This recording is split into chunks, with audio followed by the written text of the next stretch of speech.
1 April দুজনেই চলে গেছিলাম কলকাতা রাজবাড়ির উদ্দেশ্যে, যেখানে ওদের একটা অফার চলছিল। ওরা 299-এ মাটন থালি দিচ্ছিল।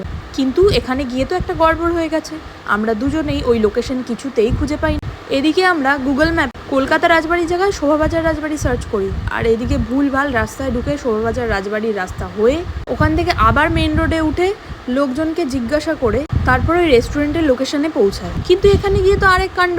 ভিডিওতে তোমরা যে ভিড়টা দেখছো এর অনেক আগে থেকে ভিড় চালু হয়ে, মানে এত লম্বা লাইন, পুজোয় ঠাকুর দেখতে গেলেও এরকম লম্বা লাইন থাকে না। লোকজন ওখানে খাবে বলে চাতক পাখির মতন তাকিয়ে আছে কখন তাদের লাইন আসবে আর তারা খেতে ঢুকবে। বাধ্য হয়ে এই লাইন দেখে ওই মাথায় একটা আখের রসের দোকান ছিল, ওখান থেকে আখের রস খেয়ে দুজন মিলে সোজা বেরিয়ে পড়েছি অন্য রাস্তায়। সবাইকে একটাই সাজেশন দেবো, এরকম অফারে যদি কেউ কোনো রেস্টুরেন্টে খেতে যাও তাহলে ওআরএস, জলের বোতল, ছাতা এগুলো প্লিজ ক্যারি করো। ওখান থেকে বিধাননগর, আর বিধাননগর থেকে সোজা ট্রেন, ওখান থেকে ব্যারাকপুর, আর ব্যারাকপুর মানে সবাই জানো বিরিয়ানি। আর সামনেই দেখো দাদা বৌদির হোটেল, কিন্তু এবারে আর দাদা বৌদিতে না, ওখান থেকে সোজা অটো করে চলে গিয়েছিলাম রিবাপির আউটলেটে।